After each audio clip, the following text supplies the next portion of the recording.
YS Jaganmohan Reddy హయాంలో కులం, మతం, ప్రాంతం, పార్టీలతో సంబంధం లేకుండా లబ్ధిదారులు ప్రతి నెల 1వ తేదీ తెల్లవారుజామున పింఛన్ అందుకునేవారు. అయితే రాష్ట్రంలో కూటమి ప్రభుత్వం అధికారంలోకి వచ్చిన తర్వాత పింఛన్ లబ్ధిదారులకు కష్టాలు మొదలయ్యాయి. లబ్ధిదారులకు చుక్కలు చూపిస్తున్నారు కూటమి నేతలు. ఏలూరు జిల్లాలో పలు గ్రామాల్లో వందల సంఖ్యలో పింఛన్లు నిలిపివేశారు. పలువురు లబ్ధిదారులకైతే మొత్తం పెన్షన్నే తొలగించేసి రాక్షసానందం పొందుతున్నారు. చంద్రబాబు పాలనలో పింఛన్ల పంపిణీ కార్యక్రమంలో అడుగడుగునా తమ నైజం బయట పెట్టుకుంటున్నారు టీడీపీ నేతలు. ఇప్పటికీ పలు గ్రామాల్లో పింఛన్ల పంపిణీని పచ్చనేతల కనుసన్నల్లోనే జరిపిస్తున్నారు. పచ్చ పార్టీకి జైకొట్టు, ఆత్మాభిమానం చంపుకుని వారి కాళ్లు పట్టు, అప్పుడే నీకు పింఛన్ ముట్టేది అని అధికారులే వారికి వత్తాసు పలుకుతుండటంతో ప్రజలు నివ్వెరపోతున్నారు. తాము ఆత్మాభిమానం చంపుకుని పచ్చమూకల కాళ్లు మొక్కమంటూ లబ్ధిదారులు న్యాయస్థానాలను ఆశ్రయిస్తున్నారు. అర్హులైన లబ్ధిదారులకు అందాల్సిన సంక్షేమ ఫలాలకు పచ్చ రాబందులు అడ్డుపడుతున్నాయి.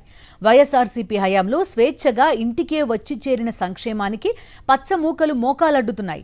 పార్టీ రంగు పులుముతూ యథేచ్ఛగా రెచ్చిపోతున్నా అధికారులు ఉత్సవ విగ్రహాల మాదిరిగా మిన్నకుండిపోతున్నారు. రాష్ట్ర వ్యాప్తంగా వైఎస్ఆర్సీపీ సానుభూతి పరులను టార్గెట్ చేసి ముప్పతిప్పలు పెడుతున్నారు. అయ్యో పాపం, దివ్యాంగుడు, వితంతువు, ఒంటరి మహిళ అని కనికరం ఉండడం లేదు టీడీపీ నేతలకు. ఏలూరు జిల్లా దెందులూరు నియోజకవర్గంలో 2 నెలలుగా పింఛన్ను వైఎస్ఆర్సీపీ సానుభూతి పరులను టార్గెట్ చేసి నిలిపివేశారు. దీంతో బాధితులు అధికారులకు మొరపెట్టుకున్న ఫలితం లేకుండా పోయింది. పెదవేగి గ్రామానికి చెందిన దివ్యాంగుడు తాత మాణిక్యాలరావు, వితంతువు తాత రమాదేవి, ఒంటరి మహిళ ఎం రత్నకుమారికి గత నెలలో అధికారులు పెన్షన్ నిలిపేశారు. ఎంతమందికి చెప్పినా, ఎంతసేపు బతిమలాడినా తమ ఆరోగ్య పరిస్థితిని సైతం పరిగణనలోకి తీసుకోకుండా పెన్షన్ నగదు ఇవ్వలేదని వారు ఆవేదన వ్యక్తం చేశారు.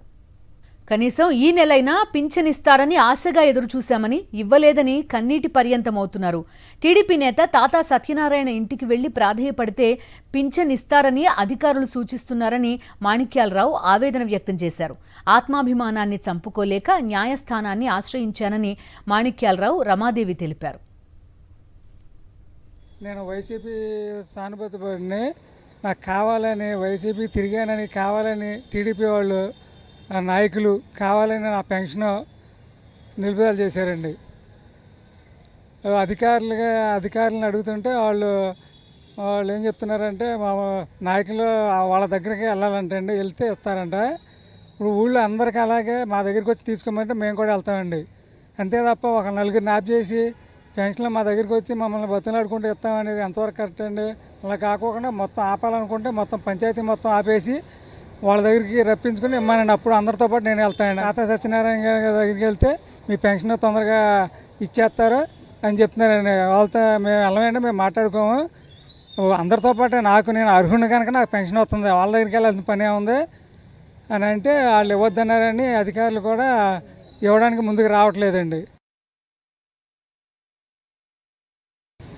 వైసీపీ జెండా పట్టుకుని తిరుగుతున్నాము. దానివల్ల వాళ్ళకి మాకు ఏ కక్షలు లేవు సార్. మేము జెండా పట్టుకుని మరి తిరిగినందుకు తీస్తున్నారు, దేనికి తిరుగుతున్నారో తెలుస్తారు. పగబట్టి వితంతువైన పెన్షన్ వెనకమాల అండా లేకపోయినా సార్ కావాలని తీసేస్తున్నారు సార్. న్యాయం జరగాలని కోరుకుంటూ కోర్టుకొచ్చాము సార్. లేడు సార్, చనిపోయాడండి. 2018 డిసెంబర్ 11 చనిపోయాడు సార్ మా భర్త. 2 బాబులండి. మీరు ఊళ్ళో టీడీపీ నాయకుల దగ్గరికి వెళ్తేనే మీకు పెన్షన్ ఇస్తాం, లేకపోతే ఇవ్వమని తెగేసి మండల అధికారి కానించి సెక్రటరీ గారే కానీ వెల్ఫేర్ అసిస్టెంటే కానీ సిబ్బంది ఏ సిబ్బంది అయినా సరే సార్ వెళ్ళండి, అక్కడికే వెళ్ళి తెచ్చుకోండి, మేము ఇవ్వలేమని చెప్పేస్తున్నారు సార్ తెగేసి.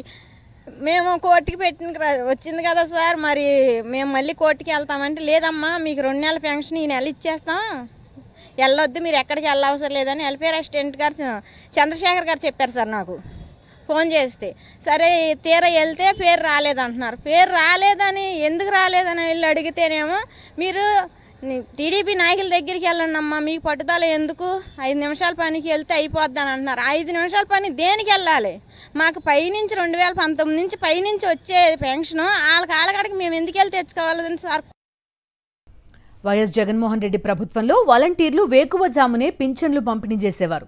అయితే ప్రస్తుతం కూటమి నాయకులు పెన్షన్ సొమ్ము అందించేందుకు లబ్ధిదారుల ఇళ్ల వద్దకు వెళ్లి హడావుడి చేస్తున్నారు. ఏలూరు జిల్లాలో 2,66,867 పింఛన్లకు 113.99 కోట్ల నిధులు విడుదల చేశారు.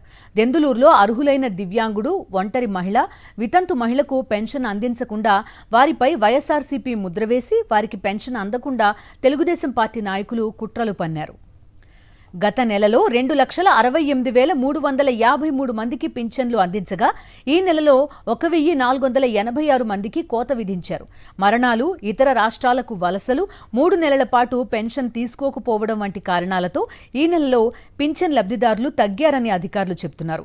ఏదేమైనా టీడీపీ నాయకులు పెన్షన్ పంపిణీ ప్రక్రియను ప్రచారార్భాటంగా ఉపయోగించుకోవడం అర్హులైన పింఛన్దారులలో ఆశ్చర్యం కలిగిస్తోంది. సానుభూతి పరులనే నెపంతో మొన్న 7గురికి ఆపేస్తే 4 వెళ్తే ఇచ్చారు. ఈ 3 వెళ్ళనందుకు కక్షగట్టి పెన్షన్ ఇవ్వట్లేదండి.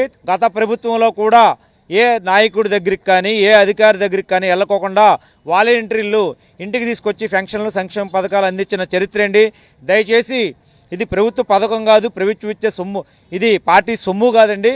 ప్రభుత్వం నుంచి వచ్చే అర్హత కలిగిన పెన్షన్లు మీరు దయచేసి ఇవ్వాల్సిందిగా కోరుతూ, వైఎస్ జగన్మోహన్ రెడ్డి ప్రభుత్వ హయాంలో రాజకీయ నేతల ప్రమేయం లేకుండా వాలంటీర్ల ద్వారా పింఛన్లను 1వ తేదీ తెల్లవారుజామునే ఇంటి వద్ద పంపిణీ చేయించారు. వైద్యం కోసం ఆసుపత్రిలో చేరిన రోగులకు, అనారోగ్య కారణాలతో బంధువుల ఇంటి వద్ద ఉన్న లబ్ధిదారులకు వాలంటీర్లు దూర ప్రాంతాలకు సైతం వెళ్లి పింఛన్ అందించారు. అప్పట్లో 7వ తేదీ వరకు పింఛన్ సొమ్ము పంపిణీ చేయడంతో దూర ప్రాంతాలకు వెళ్లిన లబ్ధిదారులు సైతం వచ్చి తీసుకునే అవకాశం ఉండేది. కూటమి ప్రభుత్వం పింఛన్ సొమ్ము పెంచామని గొప్పగా ప్రచారం చేసుకుంటున్నా 2 రోజుల వరకే పంపిణీ పరిమితం చేయడంతో అనేక మంది లబ్ధిదారులు పింఛన్ కోల్పోతున్నామని ఆందోళన చెందుతున్నారు. కుట్రపూరితంగా తొలగించిన పింఛన్లను వెంటనే వారికి అందించాలని వైఎస్ఆర్సీపీ నేతలు డిమాండ్ చేస్తున్నారు.